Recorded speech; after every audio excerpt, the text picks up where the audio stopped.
that these were messengers of? Is it reasonable to believe? Well, some of them I do Reasonable. believe in. Like if you ask me about Jesus, Yes. I'll say, yeah, I do believe. It's reasonable. Someone could then criticize me, Right. well, can you prove he existed? No, we're not talking about proof. We're talking about Believe it. on balance of probability. Yeah. Okay, which is how we make our decisions on virtually everything. Sure. We don't make it on absolute proof. This notion that people have about absolute proof, we make it on balance of probability. So on balance of probability, was Jesus a messenger of God? I would say on balance of probability, yes, he was. So, Was Moses a prophet of God? On balance of probability, I say it's a reasonable thing to say that he was. On balance of probability, would you accept that Muhammad was a prophet of God? on balance of probability, I would accept that Muhammad did exist and he did amazing things. But that part where you say he is the messenger, the final one of God, that's where... Okay, so why do you accept do you Jesus know- and do you know- Moses and not Muhammad? Let me ask But you a then question. the reason I would accept Jesus and Moses, maybe that's because subconsciously, from my upbringing... Okay, from your Christian I've been upbringing. that's why I believe. Okay. Do you know when you said the final messenger? Yeah. Why is Prophet Muhammad the final messenger? Why is he? I don't know. Why is it? Okay. Please tell me. I'll ask you a question now. If I'm a king, right, and I send you a messenger, okay, that messenger tells you, he gives you a letter, he says, move 2 steps to the left. Okay. Now, fast forward 1,000 years. You still have the same letter. Do I have to send you someone else? The way you put it, no, you wouldn't have to. Do I have to send you someone else? The Quran is preserved letter by letter. I'm sure you know that already. Letter by letter, vowel by vowel is there. I've heard that before. Yeah. The Quran is unchanging. The message is everywhere. Do I have to send the same message again? Is that reasonable? Well, What's the point of doing that? because then you would say you wouldn't have to send the message again, but then you would look, why were you sending the message again and again and again and again and again in the The past? messenger are here, by the way. Why are we here? Why are we standing to you? We're delivering the message of The our message. prophet. He said, deliver upon me even if one verse. But the fact is the source is still there. That's my point. Yeah, the You source can is- go back to the source. The letter is there. Why do I have to send another one? Why do I have to send another one? If it makes sense to you, look, tell me what research you're going to do. First research I'm going to do is I'm going to look at that surah again. How? What are you going to do? Oh, I'm going to read it, and then I'm going to look at the definitions of the pulsars. I'm going to read the whole thing and try and see how you compare it to the pulsars. Then I have to look at the hadiths in Sahih al-Bukhari, where the predictions were made. Before we go to the other hadith, yeah? Okay. When it comes to the Quran, have I showed you the definition of pulsar from Wikipedia or from a Muslim source? No, you first showed me the Quran. When I showed you the definition of a The pulsar. definition itself. Oh, the pulsar, that was from... Online. Yeah, that was online. So you accept that. Oh, yeah. So why you have to go through it again? Because it's just too amazing. I have to read it again. It's just... Yeah, sure. It was just... But if it's that amazing, that's why I asked you the question directly, as an honest question, because you found it so amazing. If it was true as the brother has described, I'm saying, would you then say, you know what, it's time to accept Yeah, it? well, I can't like deny it. Alhamdulillah. So then next week, shall we have a meeting next week, inshallah ta'ala? After you have One week, I think 1 week is enough No. to study one point. I, Doing what we've all done. You're running. You're constantly running. You're scared, like we were. maybe it's that. I don't know. Maybe it's that. But You've got to take that leap, bro. It's kind of a fear of the yeah. You've got to take that leap. Trust us. I'll see. I don't want to make any promises because if I do something, I do it. But I'm not gonna say. I mean, I've learned. As usual, I'm always learning a lot more when I speak to you, and definitely from speaking to you. And this verse and the predictions you mentioned that the Prophet was saying that came to fruition. Man, What makes you doubt? Do you know these predictions that we mentioned? I can right now give you a link with the references. Link with the references. Number 1. Number 2, the pulsar. If you're really doing research, it's not going to take more than 5 minutes. No, it wouldn't. I can pick up my phone now and give you the phone. It has internet.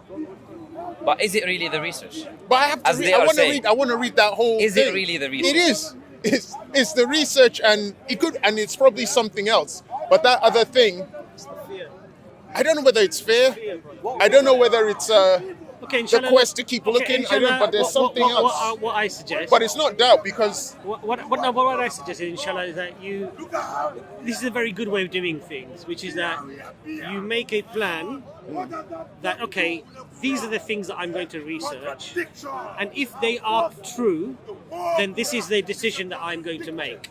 I think that's a sensible way of doing it. Otherwise, of course, what happens is that what happens to most of us, we become complacent, we become busy, and something else comes along and says, "Oh, that's interesting. Let me check that out." And it's a never-ending cycle. So we don't want to come across as like we're pressurizing you to say. But I've spoken to you now for like a good year and a half, and mashallah, I'll be honest with you, out of the park, probably out of 99% of the people that I've spoken to, I thought if there's ever a genuine brother who's come here actually really sincere in learning, there's not very many. You are definitely on the top of the list, alhamdulillah, from my perspective. But what I'm saying is make a plan. Say, okay, look, these are the issues that I need to investigate. Inshallah, at the end of this, if I'm convinced of those, alhamdulillah, I give my shahada and I will accept Islam. I think that's a sensible...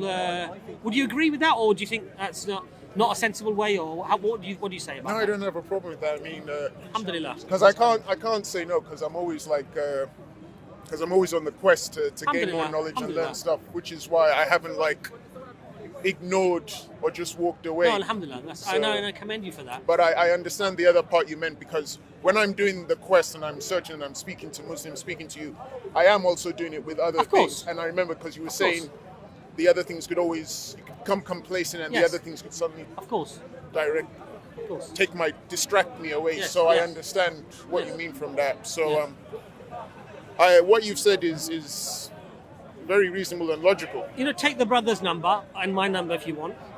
And then if you have any further questions, probably I'm not the best person, take this brother's number, because he'll probably have a better answer for you. Because I see I definitely see you here more Sundays. I'm sort of here every 6 weeks, 8 weeks, really. Because I remember, because I've been coming here 3 years, I remember back in the day, you used to come a lot more regularly. That's right, Yeah, almost every week, that's right. So inshallah, any further questions you have that you want clarification on, but what I would say to anybody is that, I like what Hamza says sometimes to people, is that, okay, brother, you know what, if you were to accept Islam, what would you gain and what would you lose? Whatever decision we make in life, there's obviously a gain and a loss, right? Oh, yes. And he said, okay, so Allah would tell you to be healthy, don't take alcohol and drugs. I don't do that anyway. I'm just saying, is that going to benefit you or are you going to lose? No, it's going to benefit you. Allah says, okay, be loyal to your wife, don't cheat on her, because this is haram. And the wife, don't cheat on your husband, this is haram. Is that going to benefit society, or it's going to benefit society? Okay. Don't consume, don't overeat. Okay, is that going to benefit you health-wise, or it's going to benefit you? It's going to benefit my health. So all of the things that you find that actually are to enhance and benefit you in your life. And when you look at the downside, a person will say, "Oh, but you have to pray." Okay, but if the prayer, as a result, gave you spirituality, gave you meaning, gave you less chance, as we now know through psychological studies, less chance of having mental illnesses or depression or all of these other things, have you benefited or have you lost out? You've benefited. Everything is a benefit. So that's the key here. What do I gain by accepting this? I've got to say, I pray that you get enough time after you leave, nothing bad happens to you, bro, if you're going to delay. Because that's what made me take it. Anyway, we are going to go for a meal afterwards. And you are more than welcome and invited. We don't actually invite many special guests, do we? Not really. Mashallah.